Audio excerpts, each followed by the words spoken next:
Lots of people may want to ride with you in the limo, but what you want is someone who will take the bus with you when the limo is down.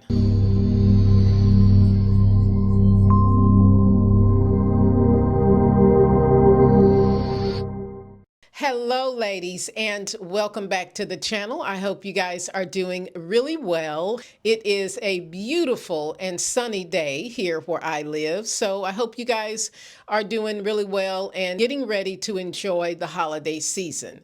Now, today's video is going to be about how to determine if you have a good friendship or not. A few weeks back, I did a video on why female relationships are difficult, but however, I do think friendships are necessary and also they can be a good thing. But one of the things that I've been thinking about is how we allow ourselves to be in friendships that are not necessarily healthy and friendships that are not good for us. So I want to give you some tips on how to determine if the friendships that you have in your life are those that are worth keeping and those that are good friendships to have. So if that is something you're interested in, then please watch the video to the very end. And without further delay, let's jump straight into today's video. Now, as usual, before we dive into today's video, let's talk about my outfit for today. So my outfit for today begins with this beautiful dark navy cable knit cardigan by Ralph Lauren. I've paired underneath the cardigan a light blue collared long sleeve shirt that is by Banana Republic. And then to add that touch of elegance, I tied on my scarf that is also by Ralph Lauren, and I really love how this look comes together. Then I've paired it together with a pair of black trousers that are from Abercrombie & Fitch, and then a pair of black loafers. And I really love how this look comes together. Because the trousers have a beautiful silhouette and they fit my waist perfectly, there was no need to wear a belt, and instead I just folded down the cardigan over the top of my waist, and I love how this look comes together, and this is my outfit for today.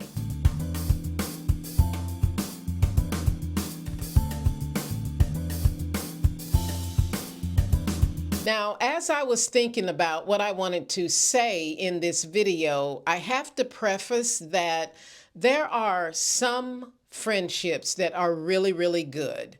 But I do, however, think that the people that have those friendships, there are things that they do to determine whether or not it's a friendship that they want to continue to have in their lives.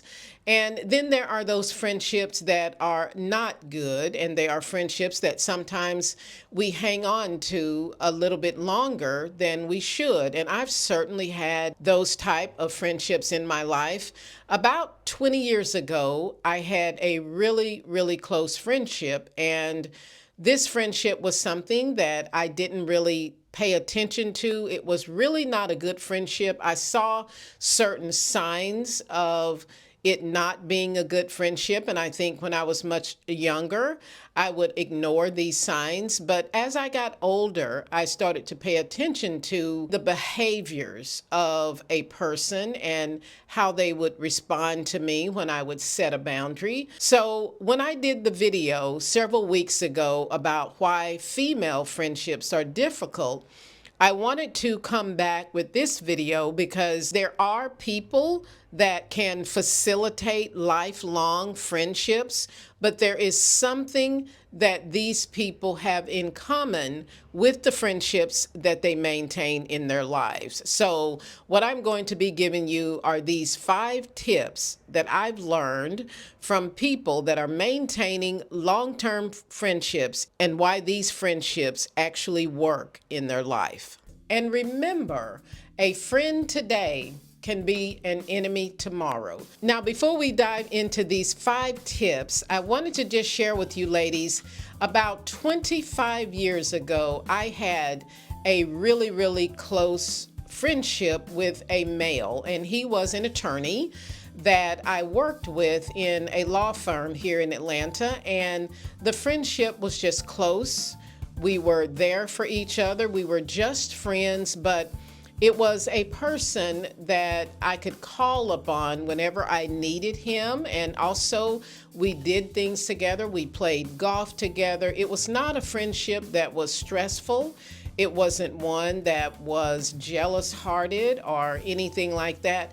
It was just a friendship that worked. And whenever he needed me for certain things, I would go and help him out. He actually had parents that were legally blind. Sometimes I would go with him to take them. They wanted to hear the Braves play. So I would go with him to assist him to take his mom and dad to listen to the Braves games. And so it was a friendship that I really adored. And again, it was between a male and a female. So these friendships are, in my personal opinion, different than friendships that are between two females. Now, that friendship that I had with this other attorney was one that I didn't have to work hard for. It was one that we just really loved being great friends together. We were co-workers, but also we were great friends. Now, when I started to get closer with female friendships, this is where I started to realize certain things that were not really great, but I tried not to think of them as something that I should let go. And again,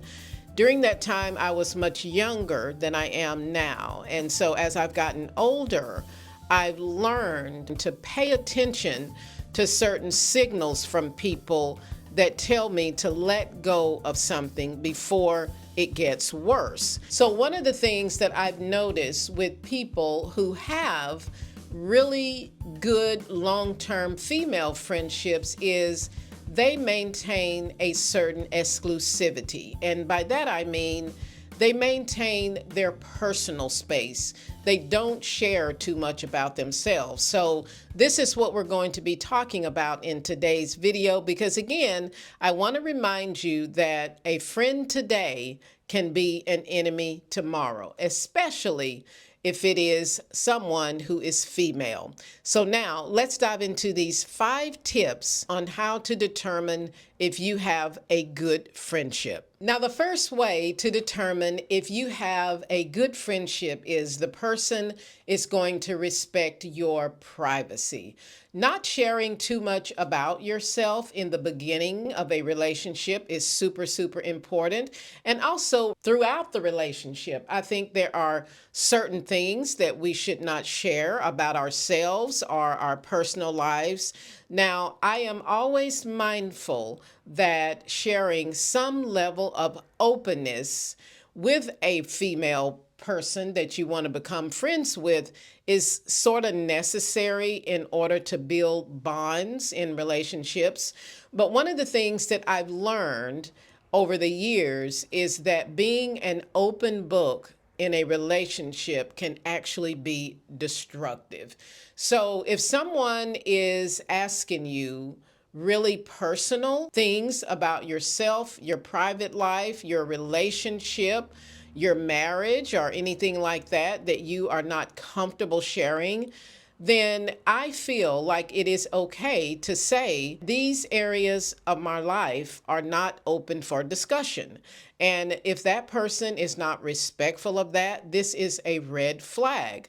Because anytime someone starts to pry too deeply into your personal life, then there is something that you should think about. There is, first of all, why are they wanting to know this information about you? How do they think it's going to benefit them? Are they going to use it to manipulate you? So there are certain levels of intimacy that we need to maintain for ourselves and not share them openly in friendships. Now, I do think that some level of openness is okay when you're trying to build a friendship, but it takes time.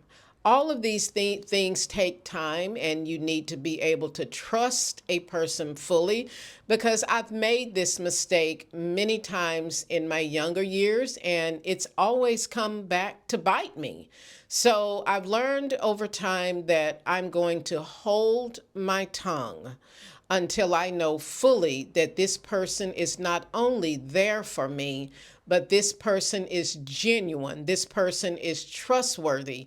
And even then, there are some things that are in my private life, like my marriage, different things that I am not going to share with a really, really close friend.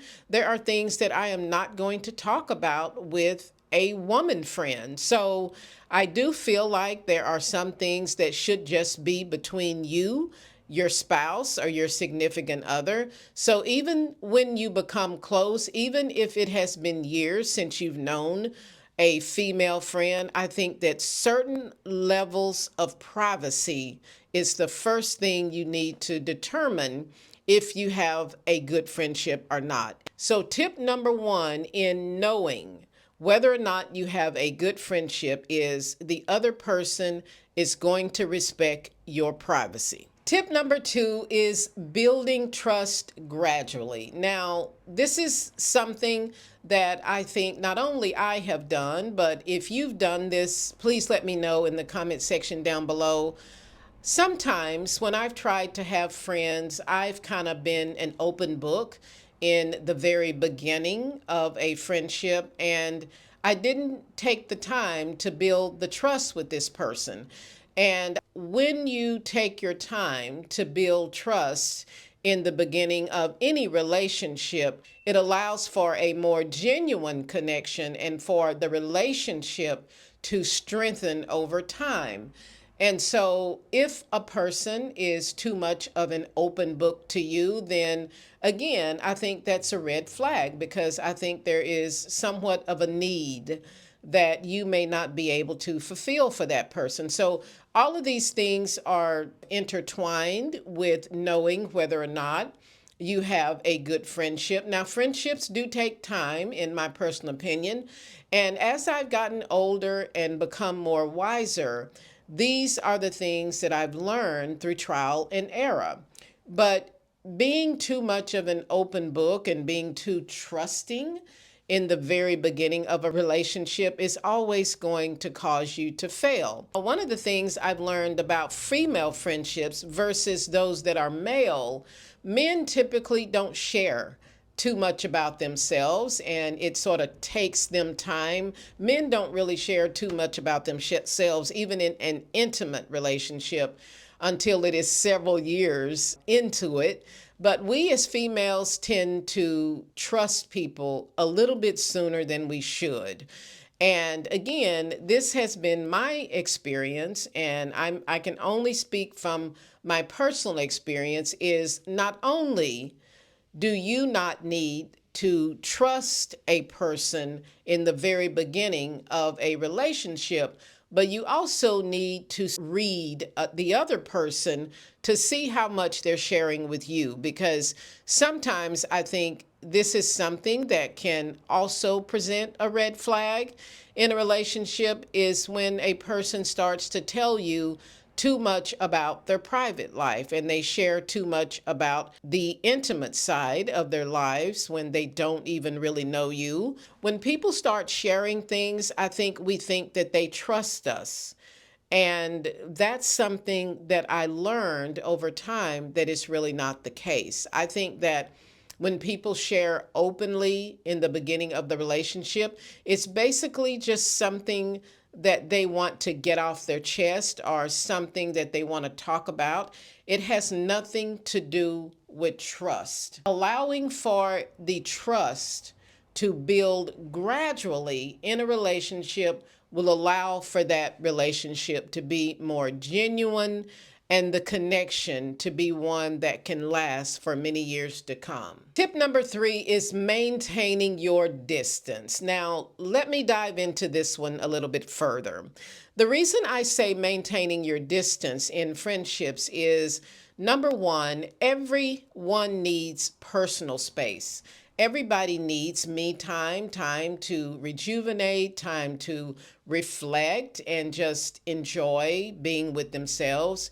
But if you have a female friendship where she needs to be with you every single weekend, every single waking moment or free moment that you have time, then this is a red flag, because this is someone that I think is too needy, and it's going to end up being more of a burden in your life than a pleasure.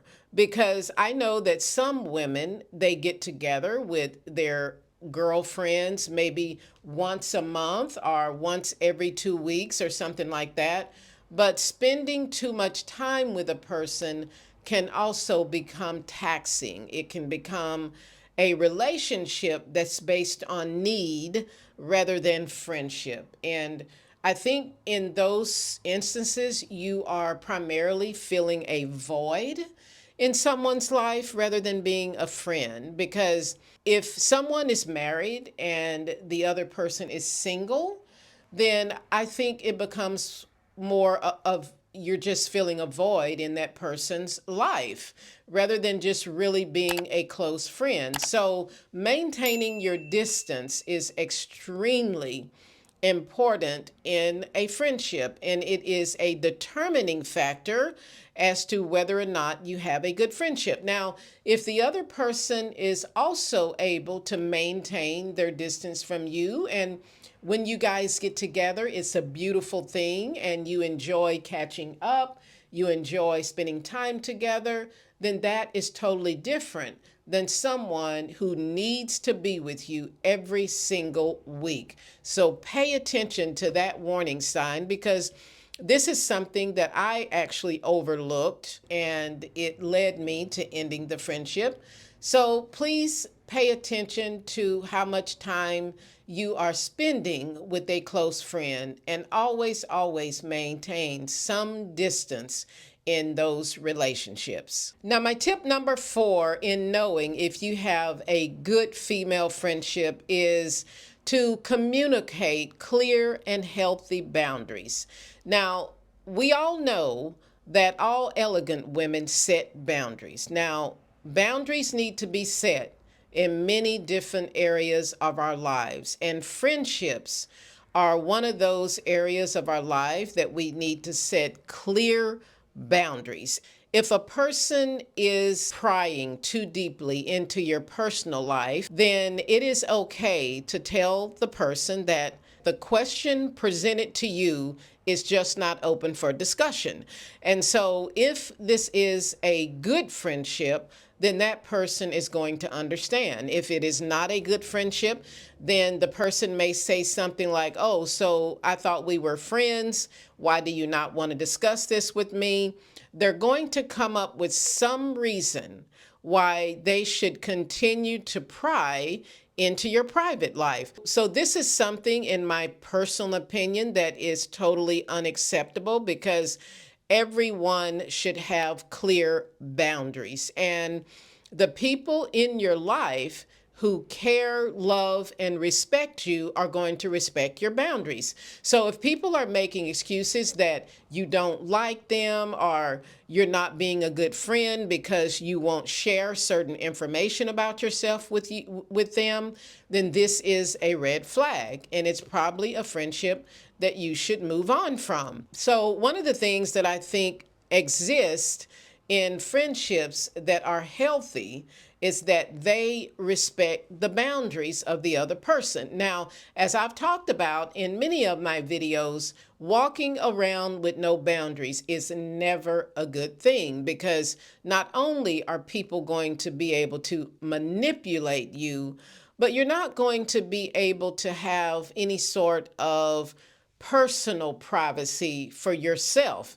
And I think that maintaining a certain level of mystery about yourself actually makes the relationship a little bit more interesting. So setting clear boundaries in the beginning of a friendship is absolutely necessary. And it's also necessary for you to pay attention to whether or not the person is accepting the boundaries that you have set in that relationship. And this is going to allow for the relationship to move forward in a healthy way. So, tip number 4 with regard to knowing if you have a good friendship is that the person respects your boundaries. Tip number 5 in knowing if you have a good friendship is to learn how to read physical cues.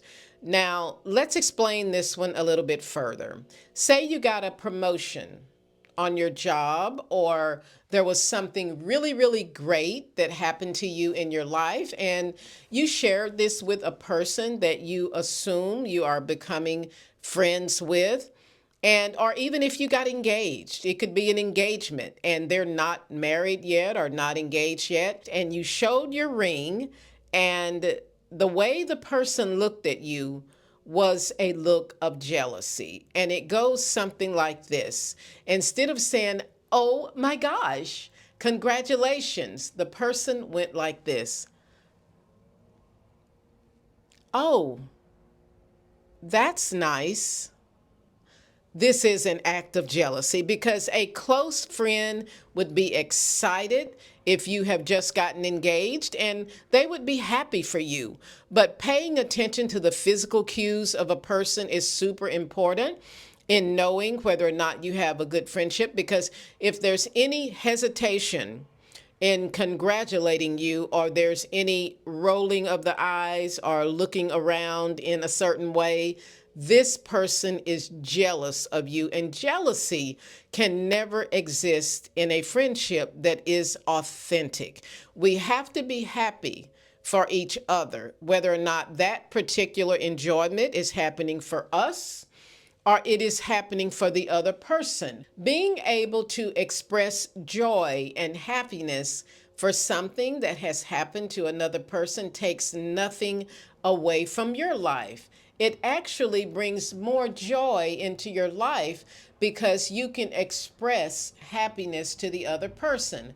But again, this is something that I've noticed in female friendships over the years is when you share something good that has happened to you, when you share something great that you have achieved, if there is any hesitation in the person congratulating you, or if there is a certain pause, or if you know what I mean, when you share that information, this is a jealous person. And I'm just going to be openly honest. This is a person that you need to back away from because jealousy will never grow any relationship, friendship, intimacy, or otherwise. Jealousy does not belong in relationships. So please pay attention to physical cues you get when you are starting to cultivate friendships. Now, I wanted to throw in one bonus tip to tell if you have a good friendship or not, and that is to look for signs of neediness. Now, I sort of mentioned this in one of my previous tips, but you need to determine whether or not a friendship is there for the right reason. And the reason I say this is because you may be just there filling a void in someone's life rather than the person wanting to genuinely form a friendship with you. So we need to look for signs of neediness. Is this person calling me every single day? Does this person need me to solve problems for them all the time? Does this person want for me to spend every waking minute with them? This is a person who is needy. When you have a person that is just too needy of your time and energy, it's going to end up being draining for you in your life rather than being a friendship that you're excited to be in, one that you are excited about seeing the person because you haven't seen them in quite some time, or you're just happy about it. And one of the things to pay attention to with a person who is needy is if every time they call you, they need something from you, this is not a friendship that you want to continue. If a person can call and just say, how are you? What's going on? Let's talk. Let's, meet for tea or something like that. This is totally different than a person calling you when they are in need. So this is something that I think should be paid attention to. This is, to me, another red flag, because if the only time a person wants to talk to you is when they need advice, when they need money, when they need your time or something like that, this is a friendship to avoid. Now, one of the things I am not trying to do is say that people do not have good female friendships, because some people actually do. But what I am trying to do in this video is to just give you some warning signs when the friendship is not good and you may want to move on with your life and formulate friendships that are genuine, friendships that are authentic, and friendships that are not draining. And so that is the goal of today's video. So that is all I have to share in today's video, ladies. I'd love to know if you have any tips for our community here on YouTube, because I would love to know what you ladies are thinking, or if you have ever gone through a friendship and had to end it because of some of the red flags that I've mentioned here in this video. So please don't hesitate to share this with our community here on YouTube, because we all learn from one another when we share things that can help another person. Okay, ladies, so that is all I have to share in today's video. I hope you've enjoyed it, and I would really love it if you would go ahead and hit that like button, and also feel free to share out this video with anyone that you feel might benefit from the tips that I talked about in this video. And also, if you are just landing on my channel for the very first time, my name is Teresa, and this channel is all about leveling up and becoming more elegant and more graceful. And I also do style videos, and then I do sit-down videos just like the one that you've seen today. So if any of this is of interest to you, then please go ahead and subscribe to the channel. And also be sure to turn on your notification bell so that you get notified every time one of my videos go live. Thanks for watching, ladies, and I will see you in my next video.